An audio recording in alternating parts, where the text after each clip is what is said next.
devolution. Kusama Simba kuma profits.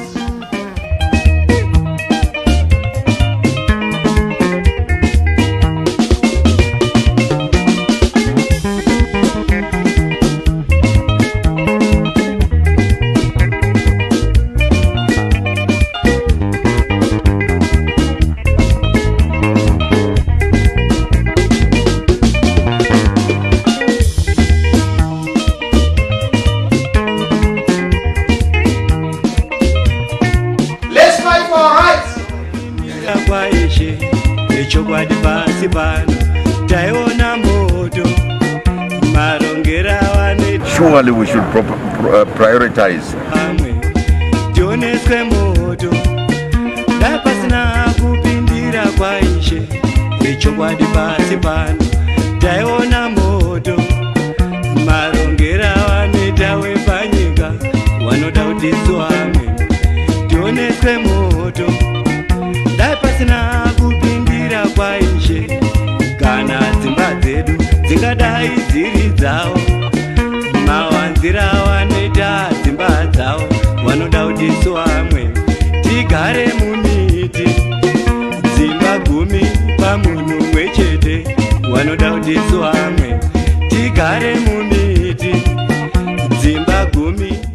Zimbabweans face a dilemma of number one, trusting the polling processes or the voting processes of Zimbabwe.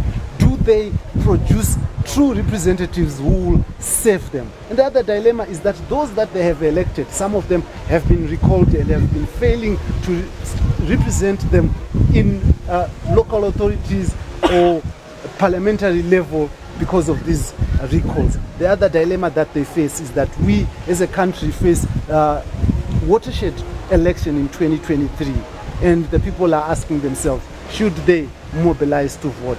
Does voting or electoral processes push democracy in this country? Now, together with our partners at the IRI, we are looking at people participation in politics, devolution, and electoral issues.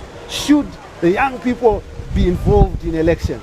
Can we as a nation chart the way forward through the ballot box, the X? Now, this week we are in conversation with residents of Marondera. We are also in conversations with the former mayor of Marondera, the mayor who was recalled by the MDC-T's Douglas Mwonzora after a Supreme Court judge that took power from under the feet of Nelson Chamisa's MDC-Alliance and put it squarely in the hands of Douglas Mwonzora. Now, thank you very much, His Worship, for joining us. Now, His Worship, just in a brief introduction of yourself, tell us the major issues that affect Marondera as a town. Thank you very much. Marondera as a town is facing serious challenges because of these recalls which were done by the Mwonzora cabal. One, the wards which have councillors which were recalled are greatly affected as they are not represented, and no one is looking after those wards. Two, the sewage, the roads, the grasses in these wards are not being attended to. Particularly in my ward is the oldest ward, Dombotombo, which has got flats and the hostels. If you go and see these places, they are so dirty, they are not being cleaned, the grass is everywhere, water is just everywhere, sewage is everywhere. Why? Because no one is attending to these problems. So 6 wards with the recalled councillors are affected seriously with these recalls. The question is, should people care about voting when those that they vote can just be recalled? Yeah, I'm sure these recalls have taught us something. I don't know if this law was done in Parliament. I'm sure these recalls must involve the people who voted these people, who voted us. Honestly speaking, I was recalled by Douglas Mwonzora because of this dubious Supreme Court ruling. Douglas Mwonzora stays in Harare. But the people in my ward, they who voted me in 2018 resoundingly, still want me as their councillor. But I was recalled by one person under the Supreme Court judgment.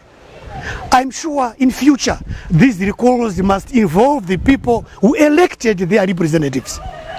I'm sure something must be done in Parliament to correct this. This is very wrong. Do you think devolution could have changed this if we're affecting devolution? Because I understand that your recall letters come from the Minister of Local Government, who is also a member of ZANU-PF. Yes. Yes. So how would devolution change this? Yeah, my letter came from the Minister of Local Government, who is July Moyo. This is very wrong. I'm sure this devolution is being implemented wrongly. I'm sure this devolution, my understanding of this devolution, it means as local authority, as Marondera town, as Mash East, we must run our affairs, but not independently from the state. How can July Moyo wrote a letter to recall me, yet he's in Harare? The people who voted me, they still want me. So this devolution is not being implemented honestly. It's being implemented politically. What do you think should be done to change these things? This should only be done if we have a new government. As long as we have this ZANU-PF government, nothing will change. It's just as a matter of we removed Mugabe, thinking that by bringing this Mnangagwa, it's new dispensation, it doesn't work. It's just bringing another Mugabe, who seems to be worse than Mugabe. So this can only be changed if we have a new government, a government which respects the people, a government which respects the constitution, a government which respects the people who elected by the people. That's democracy. So people elect their leaders and then someone just recall them.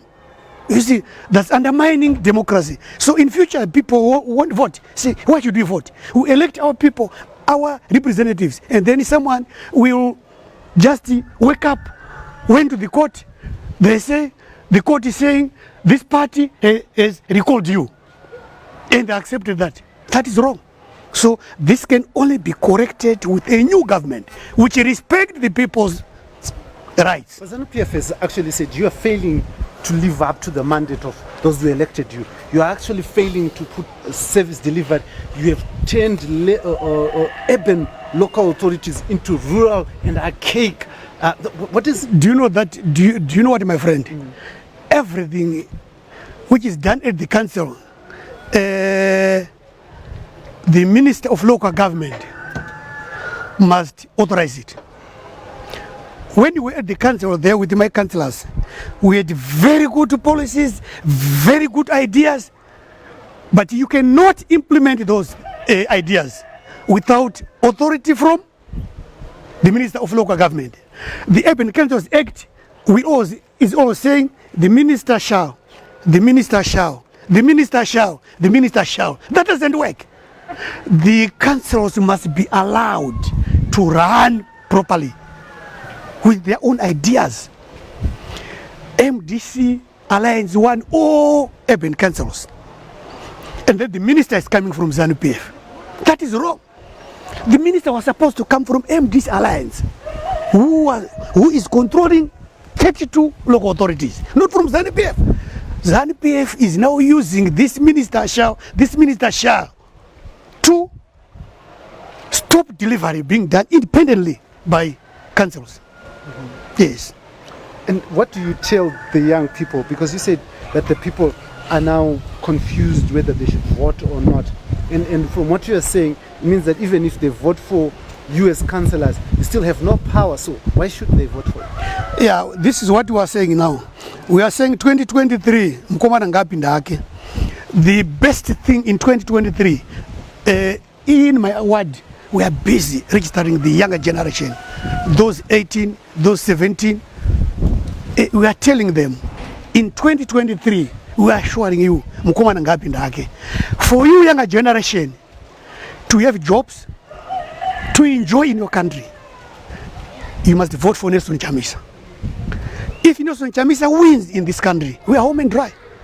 Because as long as I win again in 2023 as the councillor, with this is ZANU-PF controlling the state, nothing will change. You said earlier on, the people of Zimbabwe removed Mugabe and replaced him with another Mugabe who appears to be worse. In 2023, if we put Nelson Chamisa, aren't we replacing another Mugabe with another Mugabe who's worse than Mugabe and another Mugabe? Nelson Chamisa is a younger generation. The problem we did in this country, when we got our independence in 1980, it was very good. We all supported them to struggle. I was a young man then, I know very well. I stayed in the camps, I know very well. We supported them to struggle. It was a noble idea. But the old generation did their job, which was very good. Like Mbuyane and what they did, it was their job. This old generation, they were supposed to hand over to the younger generation for continuation to finish the unfinished business of the liberation struggle. Simple. Now, I want to thank you very much, Mayor, and wish you the best as you continue to do the civic education and to make people politically aware as citizens of this country to be involved in the running of their own local authorities. Thank you. But maybe you could just send a word out there from your heart to the people of Marondera, to the people of Zimbabwe. What do you want to say to them? I'm saying this to the people of Marondera. The best thing is for us to register and vote, so that come in 2023, we vote resoundingly for our president, Advocate Nelson Chamisa. Why? He is a young man with people at heart, a God-fearing young man, highly educated. He has been in government during the inclusive government as Minister of ITC. We all know what he did. He promised us that there's going to be cell phones for everyone, and it happened. I understand he was once voted the best minister in that inclusive government, young as he was. So this is my words to the people of Marondera and to Zimbabwe at large. The only man to vote for is Nelson Advocate Chamisa, to change this, to change things in our country, to make sure that the younger generation will have jobs. Amazing, thank you. Now we are going to be just turning to hear the voices of the people of Marondera, what they think are the problems that they are facing in this Marondera. Now, most of those people, as the mayor has said, are looking at issues around sewer and water reticulation. There is no water in Marondera. The water supplies are strangled by lack of supply and a lot of problems. The issue of sewer. Some people see raw sewer swimming freely in their homes. The democracy that people don't have of free movement, they see that democracy being enjoyed by sewage in their homes. Now these are the challenges that the people of Marondera are facing. And they speak to us about the challenges they face because their local authorities, their local authority leaders have been recalled from council. They also have a problem because their legislator was also recalled.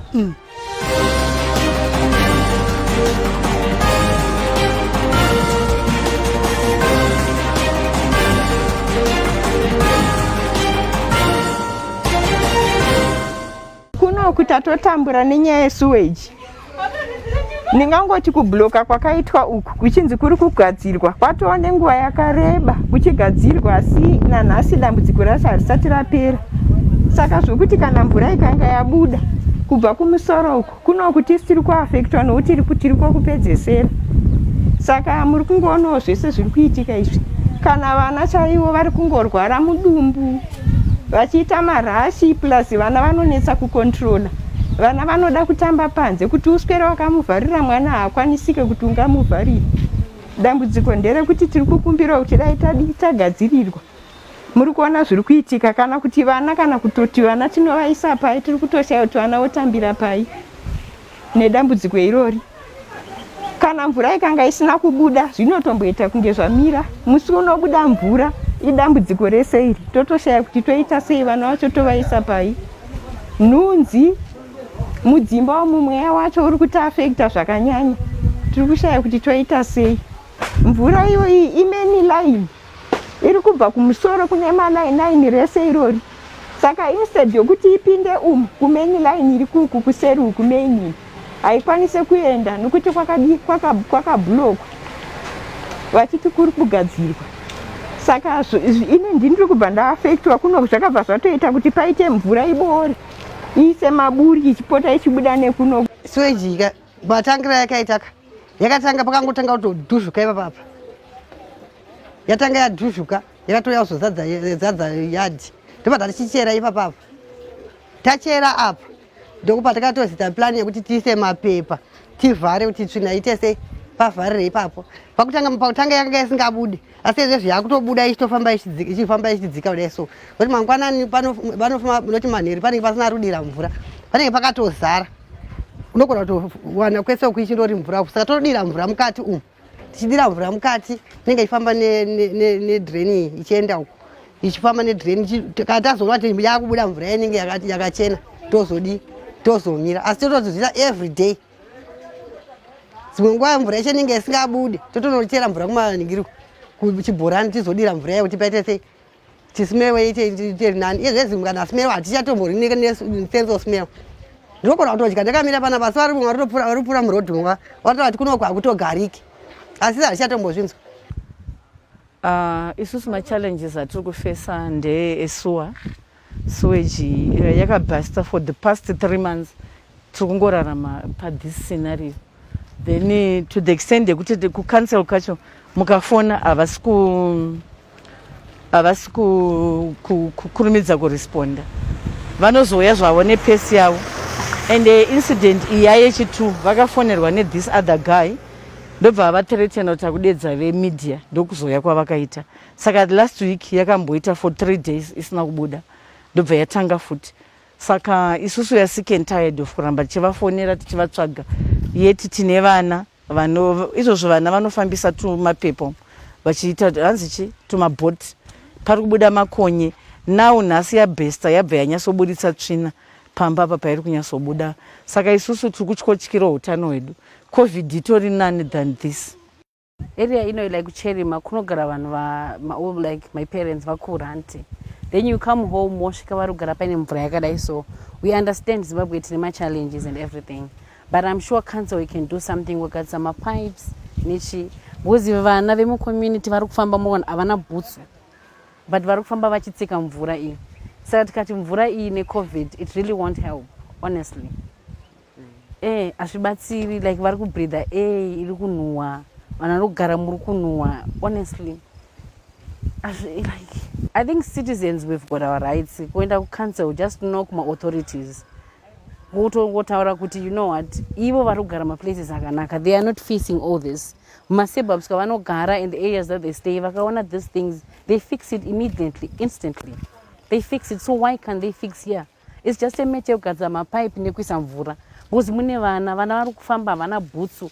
Half of the people vakababuka vachanobata chikafu vachidya zvinhu zvakasviba and really it's health wise it's our right kuti vanhu vagare in a safe environment in a iri kubreathe nicely. They should have. But nyaya yekuti zvekutaura izvozvo kuti people are now afraid kuti with our Zimbabwean situation people are afraid to voice out. People are afraid to put in their voices and say out their issues and views. That's the challenge that we're having.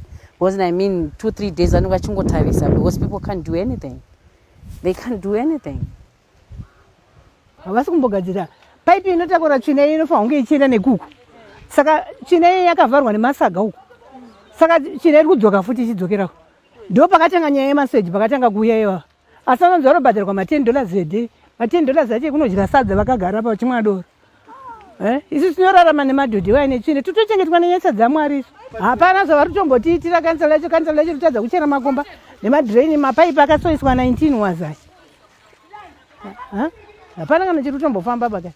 Ende kugara kwese kwatanga takaita kuno kuti asina mboona zvinhu zvakafanana naizvozvo.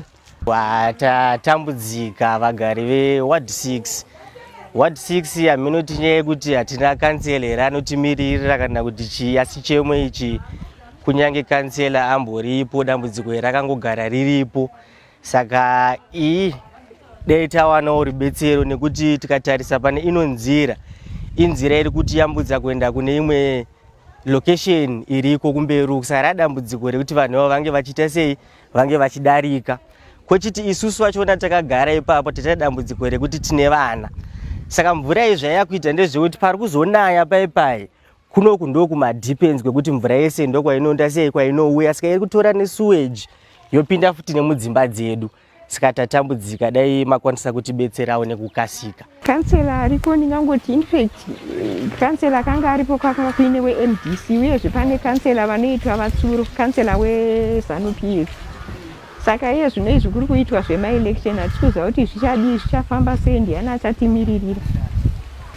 Tinokumbirawo kuti kana tikanga tavaisa muzvigaro vatimiririre vapote vachiona dambudziko rakaita serekushayikwa kwemvura atiwane mvura mazuva ese asi kumhiri kune dzimba nyowani dziri kumusoroko kuyelo situku vanowana zuva rega rega mvura but kuno kuti pamwe tinoita mazuva mairi tisingawane mvura pamwe inouya kamukatatu pasvondo saka tiri kukumbirawo kuti kana tavavhoterawo ngavatimirirewo vachitionerawo zvichemo zvedu izvi. Takatomboripota richingoripota ukanzurwa asi izvezvi vakambouya vakabvisa saka ava vari kugadzira apa vakatovhara drain apo pavari kugadzira apo ndo pavakavharira kuti mvura isingapinde nokuti paseri apo ndo pane pachinodiro ichi panapo yozonodirawo uko saka pavakavhara apo haichagoni kudi kufamba kuti ende uko saka yakudhuzvukira apo senge mangwanani nhasi yatouya pese pamuri kudara mvura takadira apa iri isweji yabva nemuheji yafuma ichibuda ikaenda panext door apo yanga iripo payadhi nemugadheni mavo isibva yayo kunoku vatazochera chidrain chiri kokoko icho futi icho tachitochicherera futi kuti ifambise sweji yende uko saka upenyu hwakaoma kuti nhunzi dzacho dziri kuwanda mosquito iri kuwanda dai toti kana kuti watombotipo kana mosquito net zvingatite nani asi hatina ruyamuro rwatiri kuwana hationi zvichibatsira nokuti izvezvi zviripo zvacho hapana zviri kuitika nokuti kana zvatione nguva yakareba izvi asi sezvanhasi izvi kuvhota tinovhota asi tiri kutiwo ngavatigadzirisewo zvinhu nenguva tiwane mavhotero kuti vatigadzirirewo tiwane ugaro hwakanaka nokuti kana upenyu hwemunhu uri pamagariro ake nokuti kana uchigara wakaita saizvisvika zvakangofanana nenguruve kamagariro atakachezai saka tiri kuvakurudzira kuti vatigadzirisirewo nyaya yemaswage tigare zvakanaka takasununguka ngati mvura yacho kazhinji kacho izvo takutoona mvura yakubuda kwakunaya kana kusinganayi hatina mvura saka tichidira mvura kudai kudira mvura kuti sino itapudzike mvura iwane kufamba kuenda uko yeine mvura yacho inenge itori netsvina inenge ichiri kubva mukati umu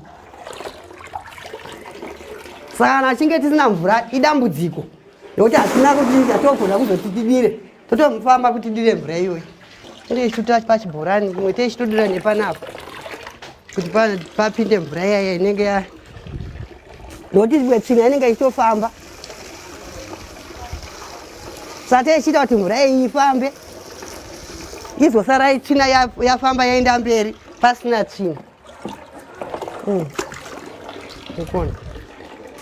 ukona painenge itori netsvina ichibva uko isusu hatitomboziva kuti kansela wedu ndiani kunoku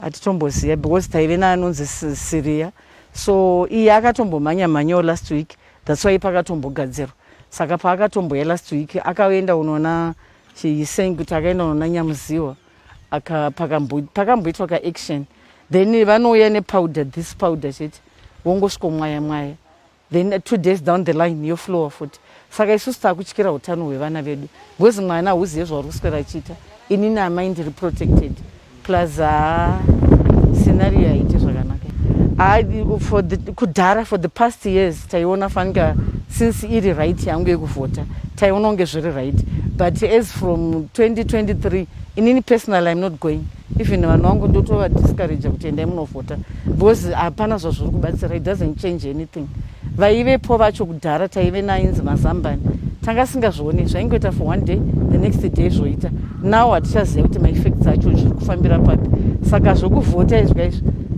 government instead of kugadzirira vanhu mapaipi vari kubhesta since vanhu vari kuti vanhu vawanda mucommunity pane mari yavari kutambisa vachiendesa kumaikunu zveelectoral whatever zvitori nani. Hatina chati we can't do this because isusu hatina maresources acho. Vana vedu they have got degrees vari kuswera vachishanda vachitendera mulocation. Indotone tu vari pamba vari kungotendera mulocation havasi kusenza. Inini handiende kubasa ndakutorelayo ndakutodependa nevana saka handigoni kuti ndigone kuzvigadzirisa izvi. Pamwe pacho unenge maneta tikavhota hatizoona kuti what's the difference of voting. Saka kana iriyo party iri kutonga ngavachitarisa vanhu vavari kurarama vari kutongwa kuti vari kugara environment yakaita sei. Kune this chimunhu wataitoudzwa nzenda munoona chairman wacho but ndiye ndishandisa maresources angu kuramba nditsvaga vanhu. Ivo as chairperson like taive nethis councillor akagonawo zvake mazambani iyeye wanda kuti nguva ya10 yake pasina zvese izvi aifamba achiona community yake yaari kutungamira kuti yakamira sei. Akangozviona chete even weekend iri holiday unoona mota yecancel yawe. Saka hatisi kutoziva ichi chiri kuitika. Pane this project iri kuitwa apa pakangotangawo project pane vari kutoisa zvimapaipa ndopakatanga this issue. Saka tichaziva kuti zviri kuaffectwa neproject iyoyo kana kuti uchii. What do you think, I mean, local leadership, is it stepping up? They're not, because vangadeva vakaita hear people's voices, because I understand it's been happening for the past 3 weeks. Saka mukundu like vakataura and they will do nothing. Vanokwanisa kuti hatina maresources hatina chi, but honestly they should have, because it's sewage and this is hazardous. It's violation of people's rights. Because vakada kuti vaite ma strike and everything, we know kuti people can't do that. But then I'm just so like makusenda tumbodoti hande ucancel kunonga so guys even munhu one atibudi musinogadzira vanenge vachingoti tikuya because then I'm like 3 weeks zvakadai so ndakasvika nezuro seeing all this is literally pathetic.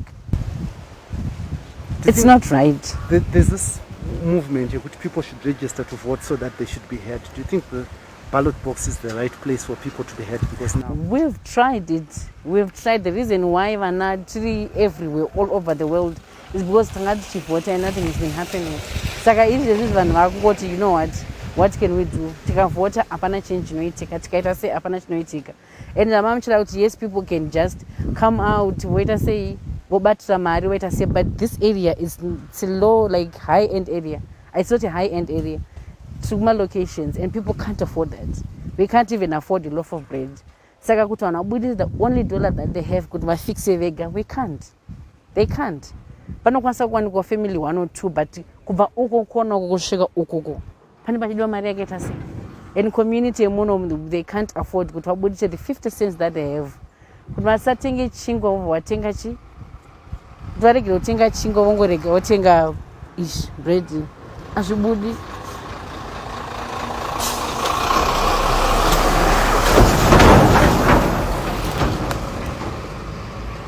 City of Marondera iri kupfuura ichona zvakadai sei do what option yekuti maresidents agadzire vega, that one is totally out because this is a high end area like ine vanhu vasina mari vakawanda, so we can't afford kubudisa that dollar yekuti mwana atenge chingwa ende kuchikoro kugadzisa road and panobuda mari padiwa mari yakawanda sei because kana zvakadai so vanofanira kuskupa everything wese mvura yakaita sei. It's I don't know, I honestly don't know. Hapana zvavakatomboita kana tasaima zvakaita road yedu ndochimwe chacho chechipiri tinokurakidze kuti hapana kana nezvavari kuita tasaimon iroad ine ipapa tisi takatotanga kutogadzira tese tikandotora ivhuko kuti tigadzire kuti sewage iende nekuku but izvo zviri kukundwa simba since kana mvura yauya apo kwakadhuuka kwacho mvura inenge ichidzokerawo yese yozobva ikoko yaane main power yese toda ichidarika nemumisuwo medu ende tine vana vakauya kuholiday tuvana tudiki tinongochatidzira madhaka vachicheni vachitamba netsvina izvi tikungochengetwa naMwari, nyasha dzaMwari chaizvo. Apa kanzi yachiri ngoti mari iri kuma vashandi vari kupuhwa mari vachipuhwa mari isina nebasa rese hapana zvauri kumboita. Wofunga kuti motikari yenyu mukafamba nayo mazuva mairi matatu inoita zvakanaka uno. This is more than a pothole guys. Motopuhwa maRand Rover amene ndiwo anokuwanirai kupi kuti mugopota muchifamba nawo. Hatisi kumboziva isu kana ma-MP acho anonzi ma-MP acho hatisi mukavavhotera kana kuti vagozoya kuno kuti vagona kuti zvinhu zvirikufamba sei hapana. Kwanga kuine sekuru vakanga vachigara imba yekupedzisira iyo ndo vakanga vari kansela. Izvozvo zvavakafa kare kare.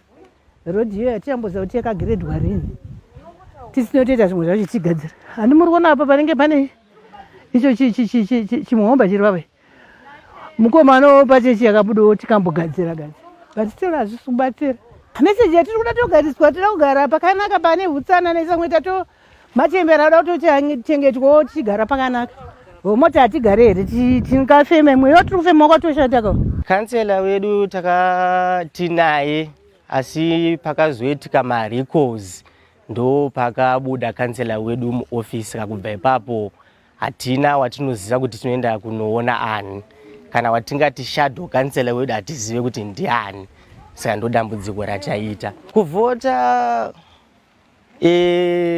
kwakakosha asi hatisi kuona punduso yatiri kuwana kubva mukuvhota, nekuti tiri kuisa vanhu kuti vange vachitimiririra but mangwana hapana chinenge chichibuda. Saka kuti titi kuvhota kwakashata, aiwa tinenge takanganisa. Vanhu ngativhotei, asi vatiri kuzopa basa iri ngavange vachizotorawo basa ratinenge tavaita sei, ratinenge tavavhotera kuti vange vachitiitira. MP pari zvino hatina, bozi ndiye umwe futi akaita sei ari pamembers akaita ariko iwayo, hatina MP zvekare. Saka ameno dambudziko rinokwanisa kupiwa. Ani sichemo chihombe changa tichidesu ndechekuti dai road ino yakwanisa kuzikanwa ofanga zvikuitwa maroads iriko ni mazuva ano devolution fund yekuti maroads ari kugadzirwa. Saka kumbira dai road ino vaita sei vakwanisa kuionawo kuti bozi yakuenda kunotisvitsa kune rimwe location iri kumberi. Saka dai pakwanisa kuti poya grader rovhura road yedu zvakanaka zvekuti even mvura kana ichinaya tisingatauri edu zvesewage, mvura inouya youngana ipapa pekuti hatitokwanise kumira kuti ufambe kana kune mvura. Saka at least vakauya vakatigadzira road zvekuti mvura chaicho inokwanisa kufamba, neizvozvi zvemasewage tinotenda kuti basa renge rafambwa zvakanaka. Nyemari iko inoti affecta like ndau zvati kutaura kuti hatizive kuti tinoenda kunoona ani anoenda kunotimiririra. Laki ndezvekuti ini ndiri muMuslim, ndogara pachechi yeMuslim apa. Tine kansela arimo muoffice asi haasi wewadi yedu inoyi, vanoitwa vajalifi ndevekuwadi 10. Saka dzimweni dzenguva vanotomboyo vachinamatira panapa, ndopo vanoona kuti tine madisaster atinawo, totombowapawo shoko. Totomboona dzimweni dzenguva vakaenda kunopawo shoko riri kusvika, asi nekuti hakusi kwavo, havagare variko kunoku. Saka dzimweni dzenguva zvichemo zvedu tozvipa ani. Saka nyaya yemariko iri kuti affecta zvakanyanya. Isusu ndo zvatiri kuda kuti kana tichinge tavhotera vanhu ngavadzoke kwatiri tichitaura navo, tichivapa zvichemo zvedu, ende tichikumbira kana tavapa zvichemo zvedu ngavasazvigarire, ngavazviendese kwazvinofanira kuita sei, kwazvinofanira kuenda. Ndo zvatinenge tichinyanya kukumbira izvozvo. Saka isu tiri kukurudzira kuti kuvhota ngativhote, asi vatiri kuvhotera ngavachitiitirawo basa ratinenge takumbira kuti vanotiitira. Meseji yedu yatiri kutaura ndo imwe cheteyo yekuti ticharamba tiri kuvhoterai, asi chatiri kukumbira ndechekuti patinenge takuvhoterai, dzokai kwatiri, modzoka muchiona nzvimbo dzenyu dzamavhoterwa kuti dzinge dzichita development. Pakunenge madzoka kunzvimbo dzenyu, musamire ngodzoka muona mega, asi dzokai mogara pasi nevanhu, monzwa zvichemo zvevanhu. Kana manzwa zvichemo zvevanhu, tinokumbirisa kuti ngazvive zvinosvika kwazvinofanira kuti zvive zvinosvika. Ichi apo pari kubva mvura apo pando pane chidhunduru apo. Umu mugomba mairi kupinda umu ndo mune pipe yemvura yatiri kunwa. Vakauya vakaskochera pipe vachida kuti vachiti toda kuti toilet iri papitozo yatovaka asi havana kuzombovaka. Saka masewage ari kubva achipinda muumu. Imomo ndo mune mapipe yemvura yatiri kunwa, munotolika futi mvura kana musina sewage iri kupinda. Yozofamba manje chienda uko. Asi kuti problem izoitika zvakakonzereswa nepapa pari kugadzirwa apa.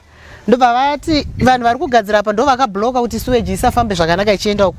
Vakati kana ivo vava kusvikira vapedza, zvino zvitane 3 months sewage ichida iso. Ameri zvinosvika rini? Futi 3 dzitori shoma. Dzatodarika, dzato 5 months dzinofanira dzakwana manje. Vanhu vacho vekanzura kuvadedza kuuya, vanongoswoti siyaiwe apa vatanga vapedza basa ravo. Zvino ivo ipapa vacho nofunga week apa ndofunga 3 nofunga 3 weeks hatisi kuvaona vatanga kuuya nhasi. Asi stiuna nhasi hapana chavati vaita vangwesa chinjini chavechi. Imo macho makatozarawo futi imo kuti muda watodrenwa zvobuda zvese. Saka hatiziva tosvika rini takadai. inini chakangokosha kungovhota uchingoziva kuti tiri kuvhotera munhu anosimudzira. Zvino kana pasina anosumudzira ina handifungi ndikambovhota bai. Tovhotera izvo zvizvi. Techida kungoti vatigadzirisirawo zvakanaka. Yatoti kanga izi tiri kutorwara atichamboziva kuti chichachi manje. Pane chilidhi chirapa ichi ndo chatinosumudza kuti iwane kuchibuda zvakanaka nokuti tsvina yacho inenge yaomerera pamusoro yobva yavhara. Saka unenge wakutosumudza chilidhi kuti iwane kudi futi iwane kubuda. Apa pakazara futi apa zvimatsvina zvezve ndinotora futi muti ndovhurira futi kuti iwane kudi zvayo iwane kuenda futi.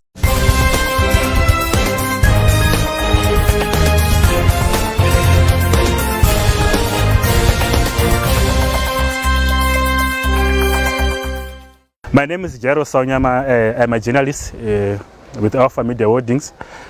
I work in Mashumba East Province. Hence, I live in Marondera, which is the provincial capital for Mashumba East Province. In 2018, the MDC-Alliance, led by Nelson Chamisa, had the majority or won the majority in the local authority elections, with 11 councillors out of 12. ZANU-PF only got one ward in Marondera Central. Then came the issue of recallings. We had 6 MDC-Alliance councillors who were recalled from council, leaving our council with only 6. 3 from MDC-T, led by Douglas Mwonzora, 1 from MDC-Alliance, led by Chamisa, then 1 from ZANU-PF.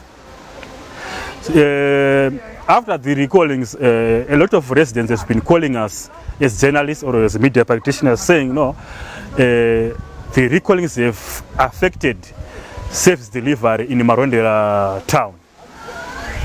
The issue of refuse collection, the issue of representation in council, the issue of water, the issue of road maintenance, all have been affected because of a lack of representation in their respective wards. For example, in Ward 6, they are experiencing a problem of sewage based for the past 4 months. The residents called us as journalists and said, no, we have this problem. We cannot, we do not know how to take this problem to council management because there is no representative, there's no representation, there's no councillor here. Their councillor was recalled. It has been some months now. So these are some of the challenges that were given birth due to recallings and the non-holding of by-elections due to a number of reasons like COVID-19, as the government would say. The residents have been saying, no, can we have by-elections in time so that whenever we have challenges, we know where to go. There will be a councillor where they will go and tell their problems so that he will take action or he will take their concerns to council management. Right. After the recallings of these councillors, I understand, or from my observations, there have been a massive mobilization program, especially targeting the youths, given that there is a by-election that is going to take place. Now that there have been vacancies, or there's been a vacant seat or a ward, they now know the reason of having a councillor or a representative. So this has triggered the zeal, especially in young people, to be part of the electoral process through voting for a representative. So the mobilization exercise has even given even those who were defeated in the last election, in the 2018 election, and those councillors who are waiting for a by-election, mobilizing mobilizing the youth for voter registration. So in short, I can say there's been increase in participation of residents in governance issues due to the effects they experienced following the recalling of their representatives. My name is Wisdom Mera.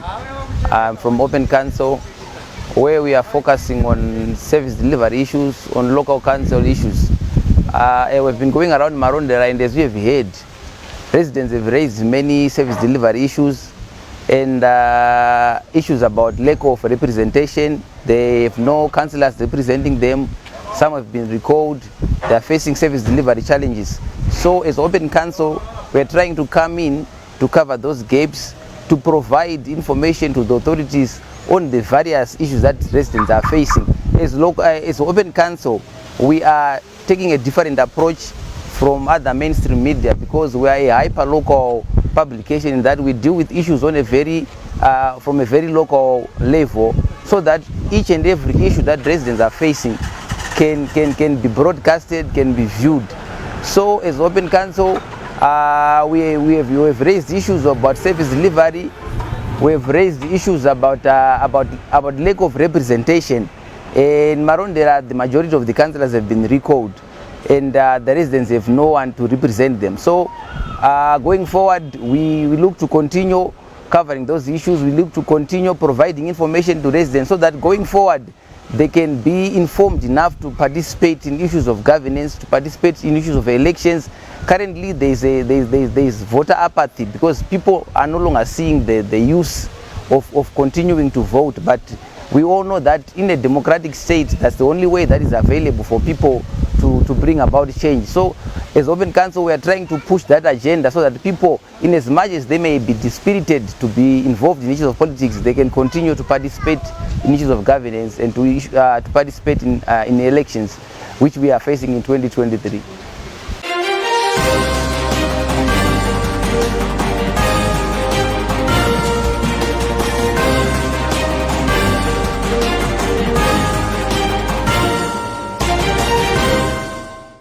This is an orphaned city. This is an orphaned constituency with no one raising their voice to get them heard on the national legislative agenda. Now these are their voices. In partnership with the IRI, we look at democracy, to broaden democracy and to make sure that the people of Zimbabwe are heard and they hear themselves. Here on HSTV, and I am your host, as usual, Dara Blessed Mhlanga. Thank you very much for joining us. Until next time.